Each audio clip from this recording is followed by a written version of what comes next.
Hello students, स्वागत है आपका आपके अपने YouTube channel PG education hub में। आज हम 7th क्लास ज्योग्राफी का चैप्टर 6 करेंगे जो है वाटर। हमारी अर्थ को नीला ग्रह या जलीय ग्रह कहा जाता है क्योंकि इसका 71% पार्ट है वो पानी से घिरा हुआ है। ये पानी हमें डिफरेंट वाटर बॉडीज़ में जैसे महासागरों, सागरों, खाड़ियों, नदियों, तालाबों या फिर झीलों में मिलता है। इस पानी के जो सम्मिलित रूप है यानी जितने भी वाटर बॉडीज़ में पानी मिलता है उस पानी के सम्मिलित रूप को हम जलमंडल या हाइड्रोस्फीयर कहते हैं। इस पानी का 97% है वो हमें महासागरों, सागरों या फिर घाटियों में मिलता है। ये पानी खारा होता है क्योंकि इसमें नमक घुला होता है, इसलिए हम इसको सीधे तौर पर डायरेक्टली हम इसको कंज्यूम नहीं कर सकते, उपयोग में नहीं ला सकते। केवल 3% पानी है वो हमारा फ्रेश वाटर होता है जो हमें ध्रुवीय क्षेत्रों में बर्फ़ की चद्दरों के रूप में या फिर नदियों और झीलों में मिलता है। वाटर साइकिल या जल चक्र। हमारी अर्थ पर जितना भी पानी है वो एक फिक्स्ड क्वांटिटी में होता है, निश्चित मात्रा में होता है। हालांकि इसकी जो फॉर्म है वो चेंज होती रहती है, जैसे कि कभी ये वाटर वेपर्स के रूप में ज़्यादा है, कभी ये आइस के रूप में ज़्यादा है, कभी लैंड पर ये वाटर रूप में, सरफेस वाटर के रूप में ज़्यादा है। अब ये जो साइक्लिक पैटर्न चलता है, ये जल चक्र चलता है, इसमें वाटर समुद्र, महासागरों या फिर सागरों से वाटर वेपर्स के रूप में स्काई में जाता है। फिर स्काई से ये रेन या स्नो, बारिश या फिर बर्फ़ के रूप में लैंड पर आता है। अब ये लैंड से ये वाटर वापस ओशियन में जाता है एक सरफेस वाटर के रूप में। इस तरह से ये वाटर साइकिल है ये चलता रहता है और यह वाटर साइकिल नेचर में एक निरंतर चलने वाली प्रक्रिया है, कंटिन्यूअस प्रोसेस है।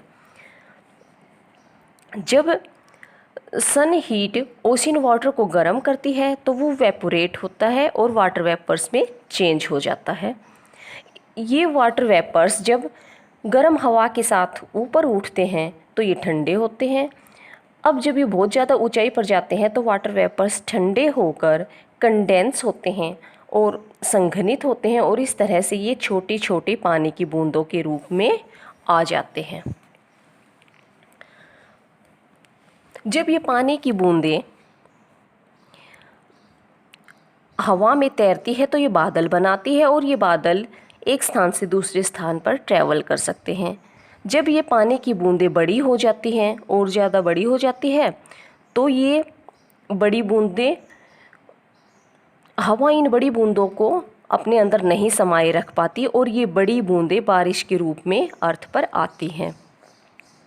इसे प्रिसिपिटेशन या वर्षण कहते हैं। इस जब कोल्ड वेदर में, ठंडे मौसम में ये ड्रॉपलेट्स जो वाटर ड्रॉप्स हैं ये फ्रीज हो जाती है, जम जाती है, तो ये अर्थ पर हेल यानी ओले या फिर स्नो या बर्फ़ के रूप में अर्थ पर नीचे आती हैं। जब कोल्ड वेदर में माउंटेन्स पर रेन होती है तो वो पानी फ्रोजन हो जाता है, जम जाता है और समर सीजन में ये जो फ्रोजन वाटर है ये मेल्ट होकर पिघल कर नदियों के द्वारा ओशियन में आकर मिल जाता है। इस तरह से ये वाटर साइकिल चलता रहता है। जो वाटर है वो बार बार वेपरेट होता है और फिर कंडेंस्ड होकर प्रिसिपिटेशन के रूप में अर्थ पर आता रहता है। इस तरह से ये वाटर साइकिल है ये बार बार रिपीट होता रहता है, चलता रहता है। Distribution of water bodies. जो अर्थ पर वाटर है वो अलग अलग बॉडीज़ में डिस्ट्रीब्यूट है, बटा हुआ है। हमारी जो अर्थ है उसको इक्वेटर हमारी अर्थ को 2 पार्ट्स में डिवाइड करता है। ये 2 पार्ट्स है नॉर्थन हेमिस्फेयर या फिर उत्तरी गोलार्ध, साउथर्न हेमिस्फेयर या दक्षिणी गोलार्ध। अब जो हमारी अर्थ पर जितना भी वाटर है उसका ज़्यादातर हिस्सा है साउथर्न हेमिस्फेयर या दक्षिणी गोलार्ध में होता है, इसीलिए दक्षिणी गोलार्ध को जलीय गोलार्ध भी कहते हैं। हमारी अर्थ पे 5 मेजर ओशियंस है, प्रमुख ओशियंस है। ये है Pacific ocean, Atlantic ocean, Indian ocean, Arctic ocean और साउथर्न ओशियन, जिसको हम अंटार्कटिका ओशियन भी कहते हैं। इन पांचों ओशियंस में पैसिफिक ओशियन है वो वर्ल्ड में लार्जेस्ट है, सबसे बड़ा है।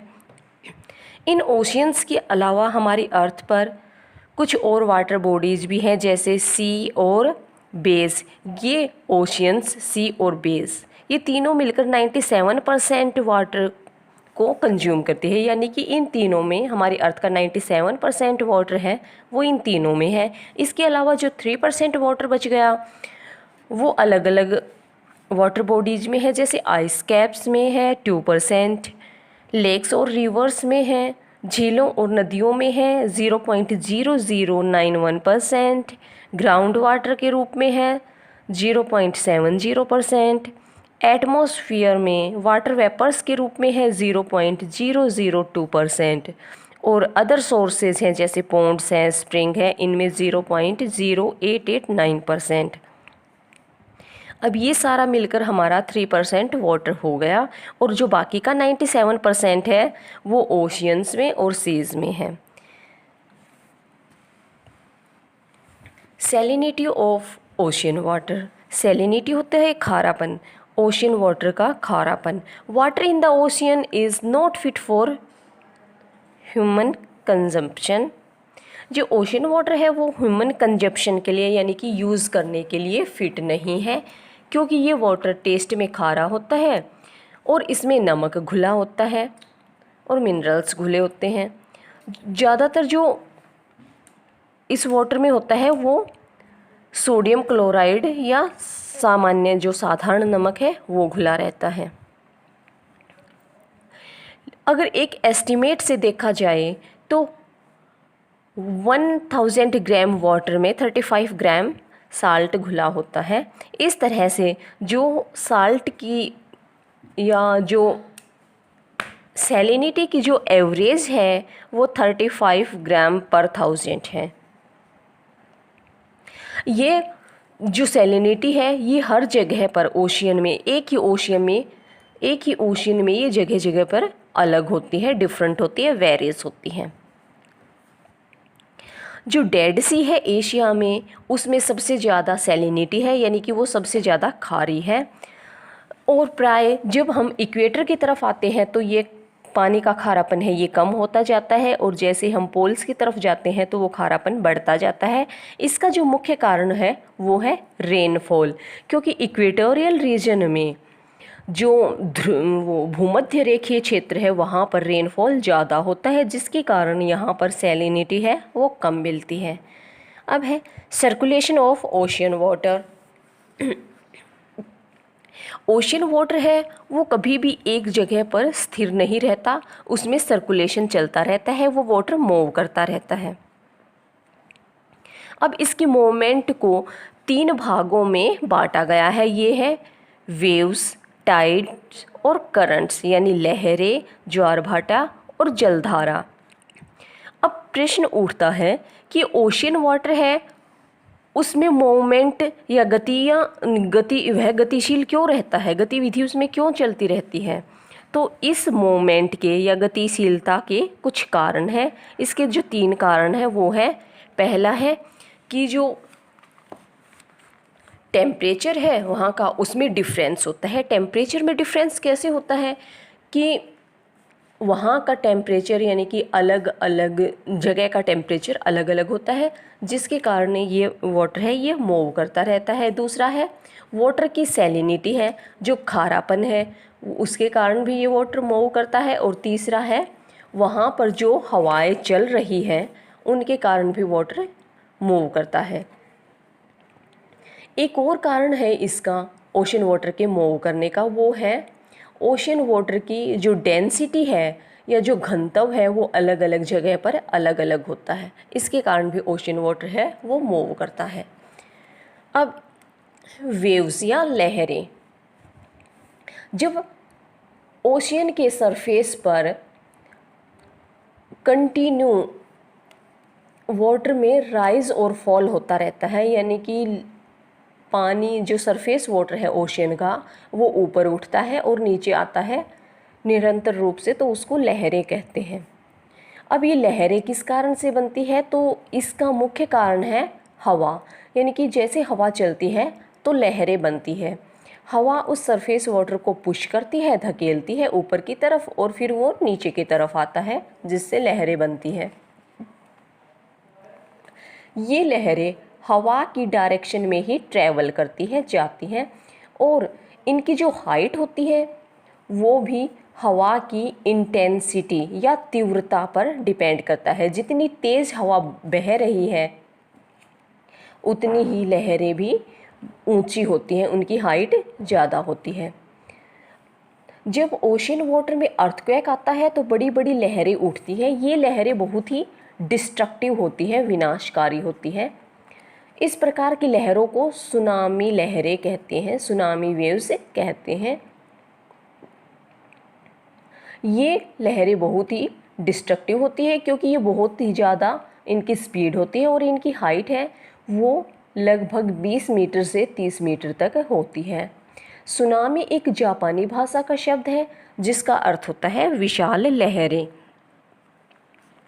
ये सुनामी लहरें 1 घंटे में 500 किलोमीटर से 1000 किलोमीटर की स्पीड तक ट्रैवल कर सकती है।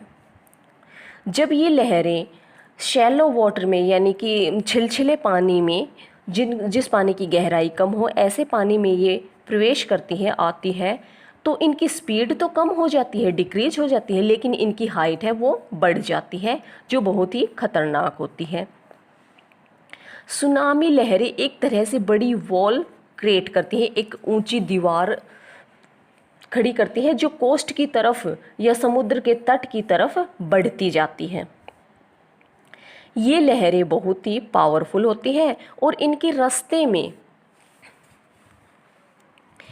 रास्ते में जो कुछ भी आता है उसको ये डिस्ट्रॉय करती हुई चलती है, नष्ट करती हुई चलती है।